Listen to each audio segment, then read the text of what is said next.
Welcome back to One on One with Mr. U. Of course, I am your host, Mr. U, in studio with a certified coach, trainer, developer of men. Jacob Sebok, the founder of Modern Manhood, is in the house. Jake, how's it going, brother? Good to have you here, man. Oh man, it's good to be here. Thanks for having me.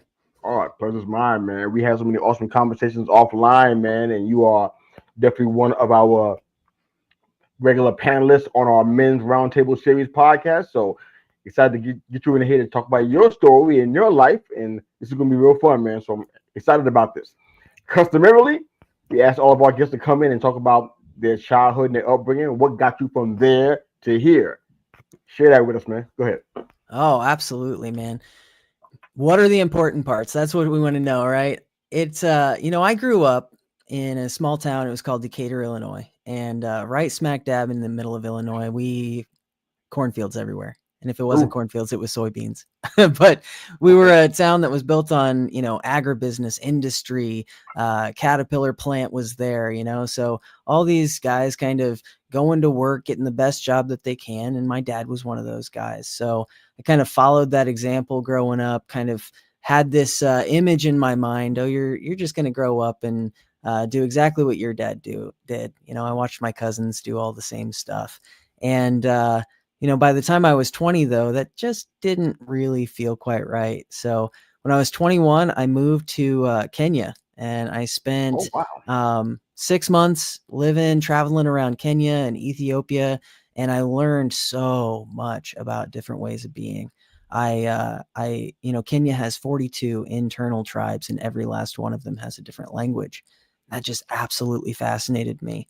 As I was talking to these people, some of them didn't have words for time, didn't have words for he or she. It was all just context. Some of them were never written down, and my brain exploded. And I said, I have to know more about this.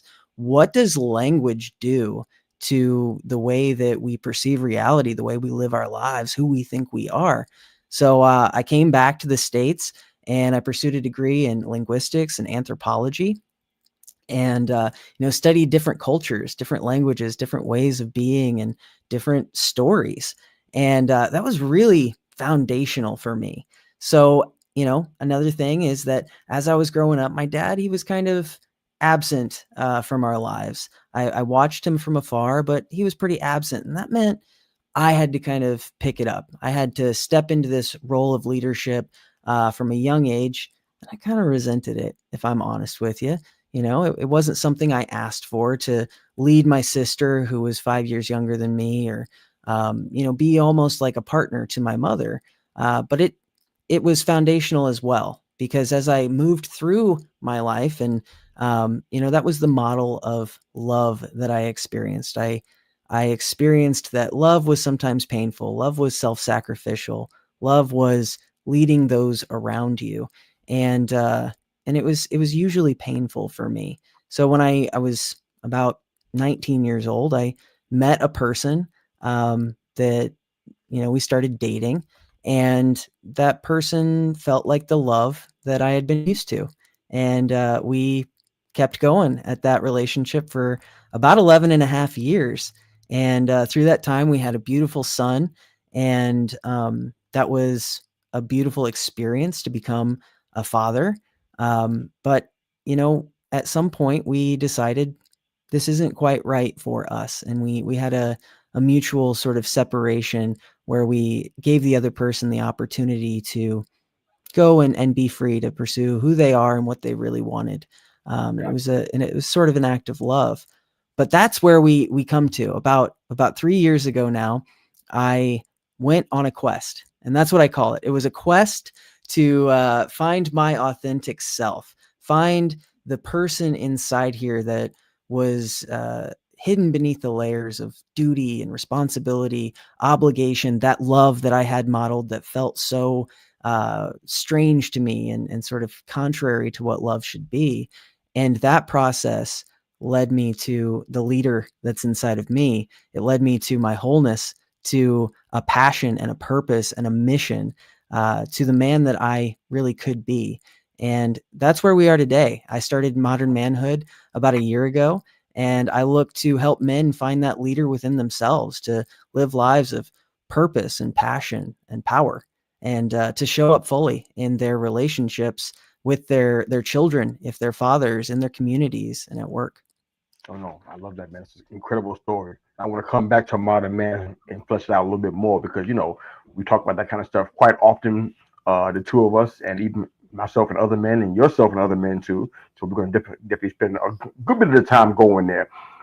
Jake? What challenges do you see that you currently can identify in your adulthood due to having a father that was absent?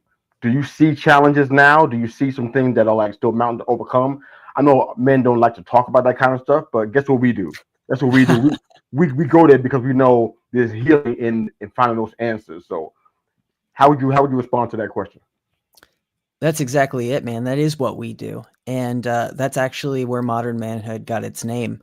It stands in the face and it challenges the notion of traditional manhood, the man who wouldn't speak, the man who suppressed and just, put on a brave face. What I find is really the issue is twofold, and it's two sides of the same coin. I think that a lot of men either did not have a father that modeled what true leadership and masculinity can be, and as a result of not having that model, they sort of feel the wound of not being led, so they sort of reject the mantle of leadership themselves. Mm, On the other hand, you have the man whose father did model leadership, and he's always measuring himself against the gap. He's always measuring himself against what he thinks he's supposed to be. But both of these men, they have a standard that they're holding themselves to, and all they see is the space in between it. And I think that coming to familiarity with our essence, with who we truly are, instead of measuring ourselves against some arbitrary standard, that's where that healing comes in and where we find our true power. absolutely. You sound like you're overcoming the challenges. You're seeing them. At least you're actually honest about the fact that you can see them. You notice that it's going on. You see it. I mean, I had to. That was a big step for me. Like, I didn't have a father in the household at all, so it wasn't like he wasn't there that much. No, he wasn't there. Period. So, Mm. and I'm not complaining. I'm healed of that. But I've been able to be a father to three beautiful daughters. I've been able to walk that out and even be a grandfather to six grandkids. I'm learning how to do this thing. I'm still learning. Still a lot of stuff going on, but a big step was noticing that there was a challenge. As opposed to ignoring it, covering it up with dirt like it's not there. So I commend you for recognizing there was a challenge there and working through it every day. There are people who are maybe perhaps like we both were. Lives look great on paper. Everything seems to be solid. You got a career or at least a job, at least. Maybe not a career, but at least a steady job. You know what I'm saying? A relationship that hopefully is good for you. Got family around you that you can rely on to be a support system. Everything looks great. What do you say to somebody, especially because of what you've gone through? What do you say to somebody who's doing that same thing, living that same like? You can't tell them to go to Kenya. You can't tell them to break off an 11-year relationship. You can't tell them those things. What will you tell them to those that are listening who are they have life that looks good on paper? What do you Mm. tell them? Yeah. It's very interesting.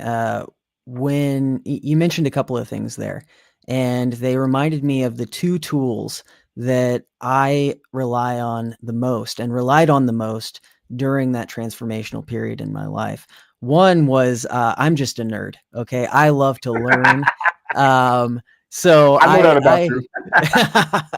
so I will try to keep it, surface level here, but I dug deep into Jungian psychology. I read as much as I possibly could about what this guy named Carl Jung said about the mind and the way that he broke up the pieces and parts of ourselves. And the other thing that I dug into was the hero's journey, something that a man by the name of Joseph Campbell sort of coined that phrase. And he was a scholar of mythology and religion across time and place. And he realized it didn't matter if you were in ancient China 6,000 years ago, or if you were in southwestern United States 300 years ago, wherever humans congregated, they told the same fundamental story. And it was this story of transformation that he said was universal.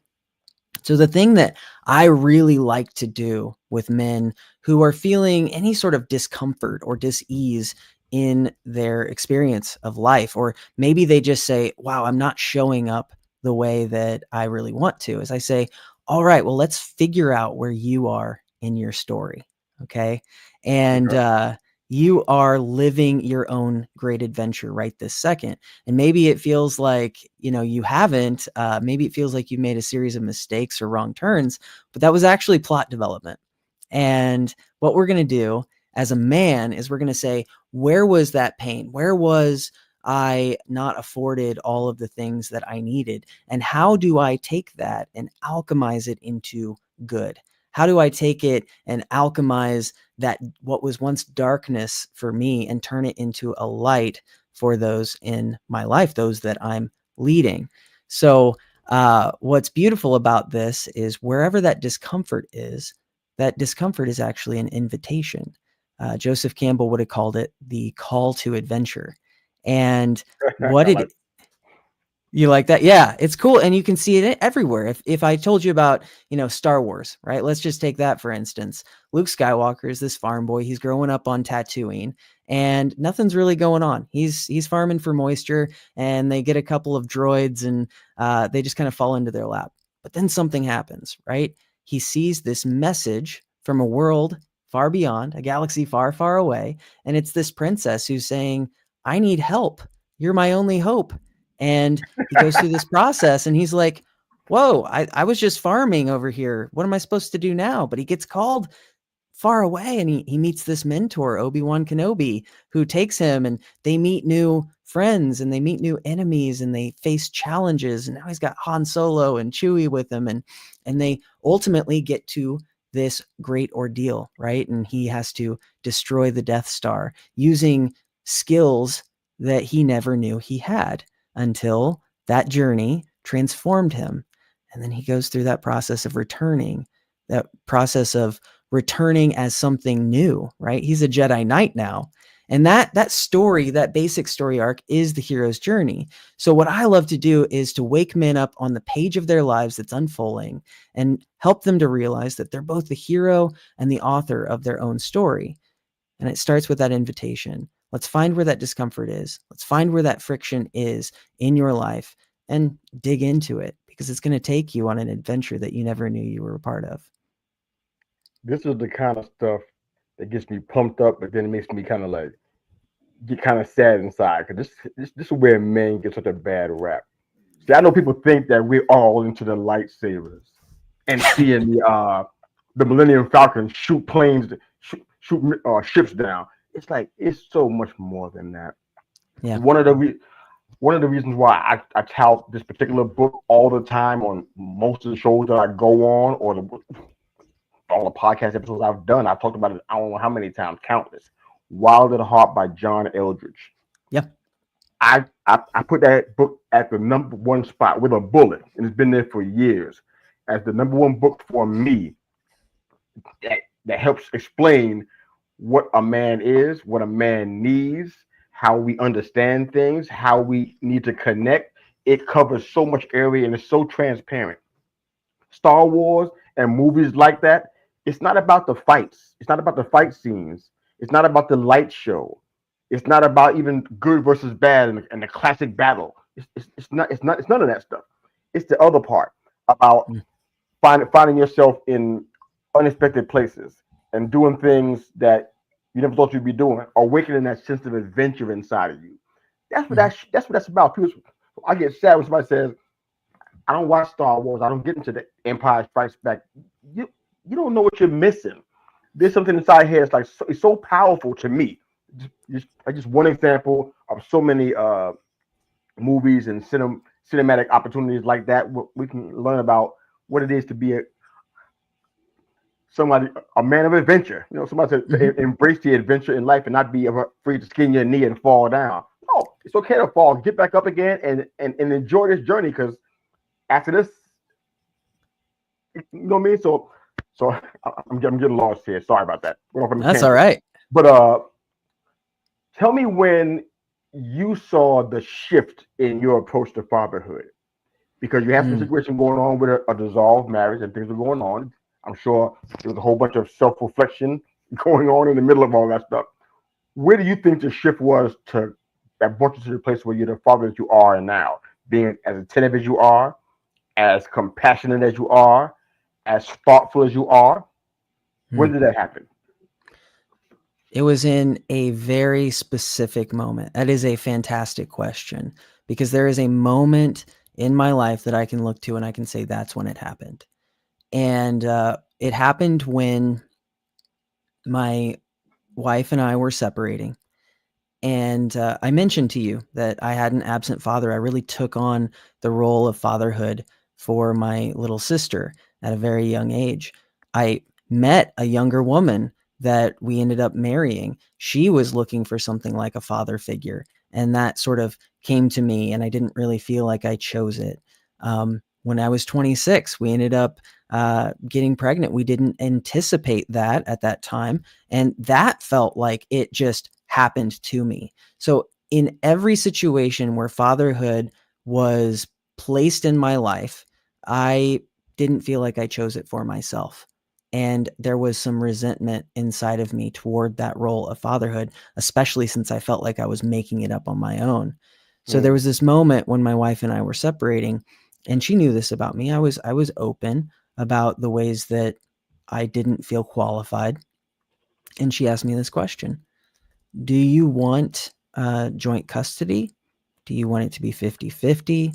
Do you want to have him on the weekends or once a month? Or this was the pivotal one: do you not want to be in his life? oof. And I everything inside me jumped out, and I was like, oh, I couldn't be the person who said I don't want to be in his life. I can't be that. That would be like my dad, right? Um, and there was this moment. She said, well, just take your time answering that question. Why don't you take a couple of days and truly ask yourself what you want? And for the first time in my life, fatherhood became a choice. And I chose that I was going to do this. And I chose that it was going to be intentional. And I chose that I was going to be the man who was present. And even, that had a lot of implications to it. Even though I didn't have that model for fatherhood, what it meant was I was going to have to be a leader. And what that starts with is self-leadership. It starts with looking into myself, guiding myself through those dark places. Really, I think diminishing the number of times that I'm being reactive and instead gaining enough awareness to be intentionally responsive. Um, that was the moment when I said, okay, I've got a son to raise, and I'm going to do a better job than was done for me. The difference between my father and I is not that we don't carry the same wounds. The difference is what we do with them. I love that. Rate comfort level for me from 1 to 10. 10 being, of course, the highest level of comfort. When you get a client who's dealing with some of the struggles that you have dealt with, and you start seeing it almost like in a mirror, like, oh, it's the same thing. What's your comfort level in being able to help them, even if they don't know what you're feeling and what you're Mhm. thinking? Personally, between you and I, Yeah. what's your comfort level in helping somebody who has uh, um, an opportunity a situation that mirrors yours so uh, specifically? I would put it at a 10. Um, Really? I Okay. really would. Yeah. Yeah. I'm so comfortable diving in and creating a space, and that's so much of what it is.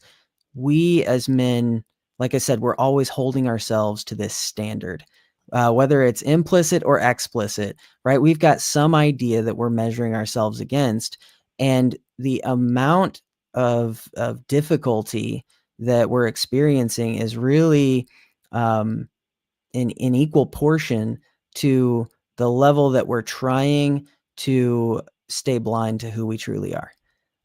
So what I mean by that is I, wanted to, my ex-wife, she asked me, do you want to be completely absent from his life. And I jumped and I said, absolutely not, because I knew what I wanted to be. And what I Right. did in that moment is I robbed myself of the opportunity to choose.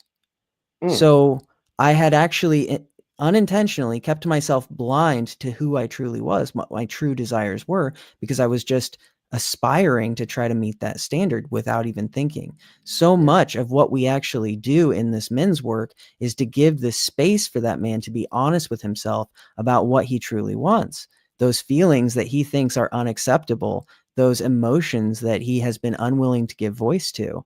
Sometimes I'm scared. Sometimes I feel sad. Sometimes I want to cry. All those things, those are completely acceptable. And really, so much of this work is just creating the space within ourselves to accept them. And what is really, truly miraculous, what is truly healing about accepting those qualities in ourselves is that all of a sudden I become less reactive when I see them in my wife, my partner, when I see them in my kids. If my son came up to me before I accepted that in myself and he was sad and he was crying, I'd say, suck it up, boy. But now, right, I'm not reactive. I say, oh, it's okay to be sad sometimes. Sometimes it's right to be angry. You're allowed to have that. And man, it's just incredible what flows from that acceptance of who you really are. No, I love that. I know you and your ex-wife, you're going separate ways and trying to find uh, yourself individually. Are you guys friends now? I'm just Oh curious yeah. about that. Okay. Yeah, it was a truly beautiful separation process. I mean, it was painful. It was gut wrenching. It was literally tearing your life apart. There's no way around that. Yeah. But in the way that we did it, it was truly an act of love. It was an act of setting the other person free and saying, "Hey, I want the world for you. I just don't believe that I am the world for you."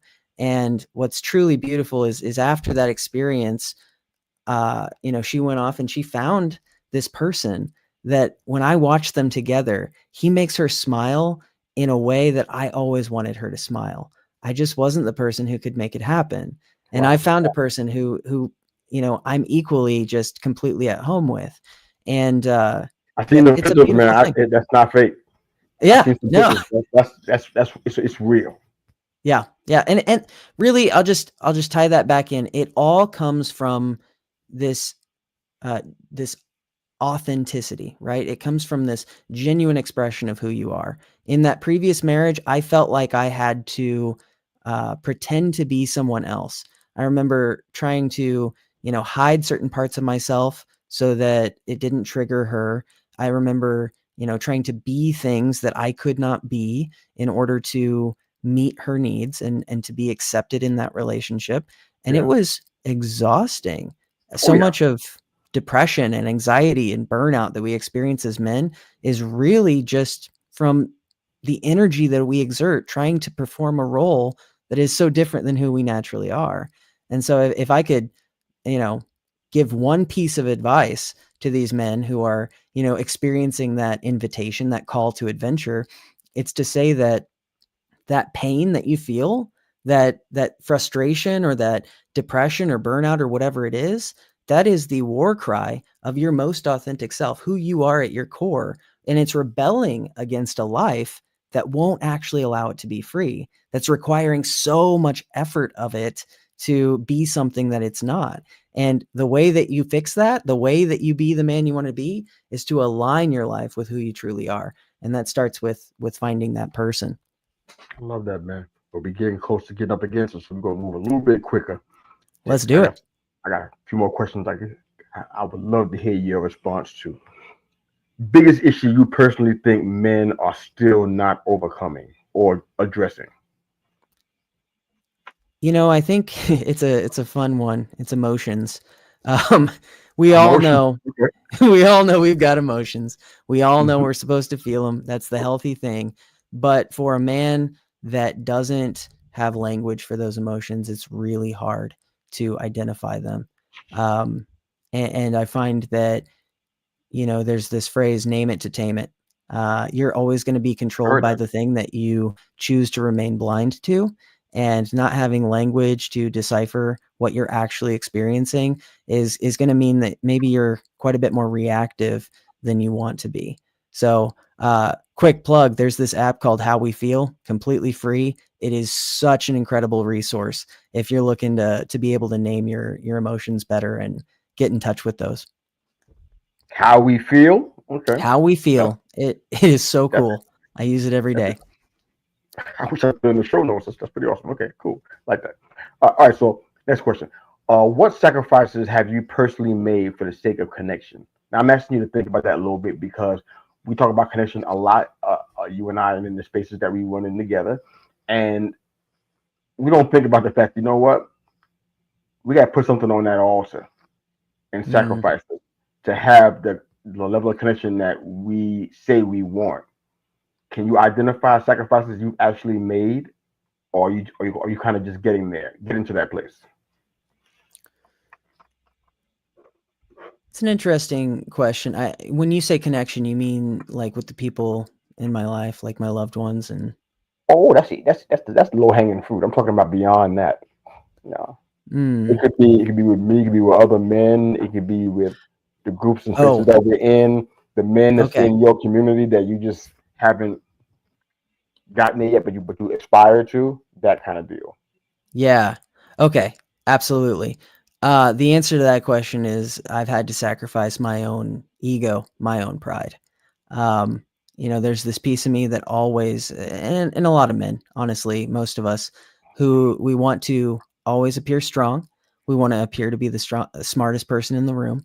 We want to appear to have it all put together and like we've got all the answers. And that completely robs us of the opportunity to grow.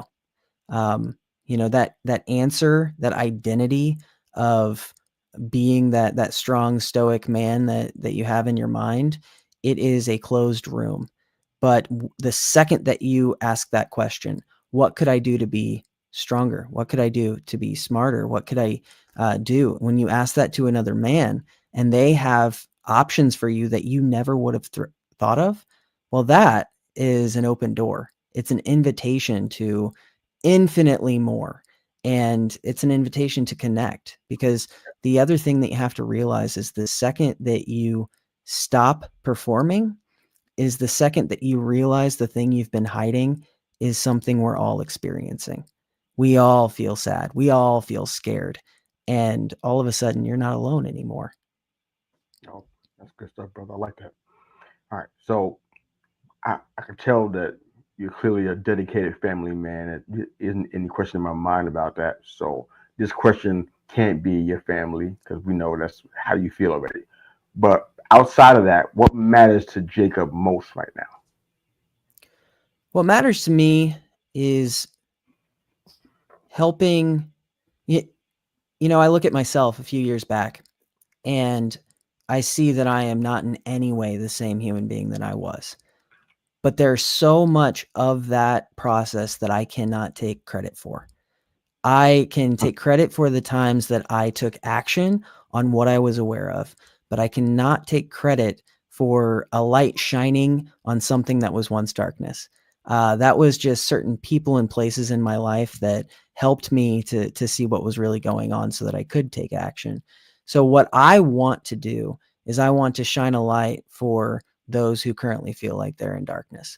I want everyone to feel in their bones that they are worthy of love exactly as they are, that there is nothing they could do, there is nothing they could not do to make their value go up or down. They are intrinsically exactly as they need to be, and unconditional love is theirs. So that's really why I'm on this mission. I'm on this mission to help men come in contact with that, because so many of us feel like we have to work to be worthy. And if I can get them to understand that, then they're set on that path, and they can start to walk down their own path and their journey home to who they are. Yeah, I love that, brother. But you definitely made a lot of sacrifices to get to the place where you are. I mean, you can tout being a coach, a trainer, a founder, and many other things. Amazing dad, the three amazing kids. You can do all of that stuff. What's one thing that you would want if you were given a blank check opportunity right now? One thing. What would that be? What would I do if I had a blank check opportunity right now? Man, I'm super stoked about some of the work that I'm doing right now. I just launched this thing called Modern Day Quest, and it basically drops people right into the story of their lives in a really cool narrative way. And I would probably just make that as immersive as humanly possible. Because Okay. it is my heart and soul, man. It is I love it. it's like I love what I did the last 5 years, and I just want people to be able to experience that for themselves. Well, at the end, we're going to definitely have you share how people can find how to join you on this quest, and of course, how we feel. It's a .com. I'm not quite sure how that works, but yeah, the app. Definitely want you to share all that stuff at the end. One final Yeah. question. This is our last question. We talked about it in advance. Everybody always have to give it some thought because it's a really deep question. But it's Okay. called our CMV question. We always end our shows with this: career, mission, and vocation. We're taking everything you've done, Jacob, off of the table, just temporarily. Everything you've Mm-hmm. done, training, coaching, the mentorship, health and fitness, everything off of the table, education wise. What is Jacob most likely doing right now with his life? Career wise, if it's a mission, is it a vocation? What is Jacob doing most likely right now? That's a great question. He's teaching. Jacob is Teach. in a teaching position, a mentorship position. Is he a Yeah. professor at a college? He is always kind of professorial that way. He likes tweed jackets and stuff like He that. likes tweed. Little pipe. Yeah, he Something likes I did not tweed know about you. Okay, good. for sure. Yeah. I was tracking toward becoming a professor in anthropology whenever I started studying it. Oh Yeah. my goodness! Now I can see it. Now There I'm you go. scared. Yeah. I need the round glasses, That's when it That's pops all that's out. missing, and the tweed jacket Exactly. with the leather on the elbows. You know it. I've got the jacket. It's in that closet over there. Oh, now I gotta see it. Now it's crazy. Okay, that's awesome, man. I love that, man. I love that. Is there any Yeah. chance that you would ever step into that realm now, or is it just kind of one of those dreams that kind of came and went? What do you think about that? There's the potential for it. I could see something like that happening down the road. Um, the the experience that I had when I was in Africa really changed my life in a big way, and it has it still informs everything that I do. Everything is from a very um, diverse cultural perspective, and I want to. I still read about that stuff constantly, so I could see it happening. I'm kind of into it a little bit, but maybe not as much as you. But brother, thanks for being here, man. Master certified professional life coach, certified CrossFit Level 2 trainer, founder of Modern Manhood, amazing dad to three amazing kids, man. It's been a pleasure and an honor, man, to know you and to have you on here. I love what we're doing outside of this place with the men's round table, of course. If you're a man and you're watching and listening right now, reach out to me. I'd love to have you interviewed as a panelist. It's not a gimme. It's not an automatic. You got to go through me first before you get on that panel. So it is what it is. But thank you for being a part of this and a part of that as well, man. I want to give you the last couple of minutes of our show, man, to speak, share, whatever's on your heart for the people who are listening and watching. Like this minute, I don't know who that is, but they might watch on a replay. But I'm sure it has some of value to give, man. By all means, please give it. Go for it, brother. Yeah, absolutely. Thanks so much for having me. I'll My just pleasure, start man. with that. It's been so Thank fun, and I love doing the roundtables as well. Um, yeah, where you can find me over at modernmanhoodcoach.com. You will find that I've got a signature program over there. It's called the Aligned Power Program. And really, if you heard me speaking the whole time here, everything is really about finding that authentic self that you truly are, shedding away the mask, and creating a life that's actually in alignment with yourself. My dad, he struggled with addiction. And at one point, someone told me, your dad wasn't an addict because he loved alcohol. He was an addict because he was living a life that wasn't sustainable. And, no matter what that coping mechanism for so many men is, creating that alignment in your life creates a sustainable life. So I loved walking men through that. It's a 10-week program. You can find me over at modernmanhoodcoach.com. And then I also just released moderndayquest.com. It is a series of self-paced journeys, back to that person that you truly are. So if you're interested in something like that, getting involved in a community of people who are building lives that actually fit, that is something that's really cool. It's very immersive, cinematic, story driven, that hero's journey sort of thing.